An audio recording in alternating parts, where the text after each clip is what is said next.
So, haɗin Allah ne Musa Yaro. San ba ku bayanai yau.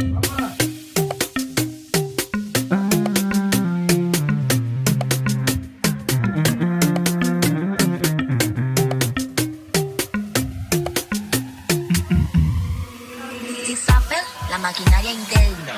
Soyayya haɗin Allah ne ‘yan uwana. Soyayya maurin ilimi ‘yan uwa. Musa wanda ta samu rayuwa. Ke ce farin ciki na, ke ce annuriyata. Zuciyata ta samu abin da take bukata. Ga ta nan tana tafiya, ke ce farin ciki na. Akan ki ina horo har yanzu ban fasa ba. Na rike alkawarin ki, na rike amanar ki, ki rike amanata, ki rike alkawarin na. Soyayya haɗin Allah ne, na so ta so ni.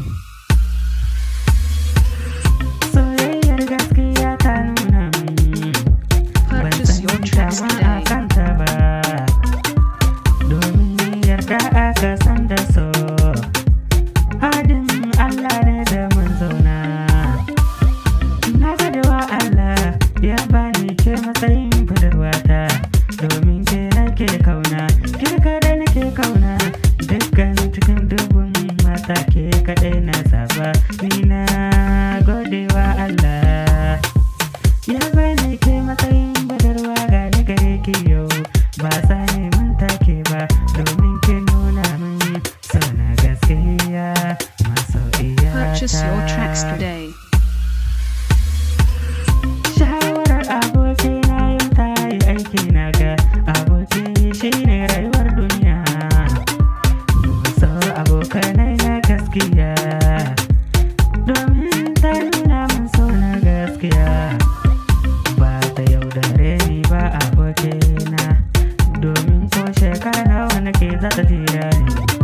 Na yarda akan son ta ni zan iya komi, ko yake in ta kama zan iya Isabel, la maquinaria interna. ciwon cikin barewa. A dacewa za ba ta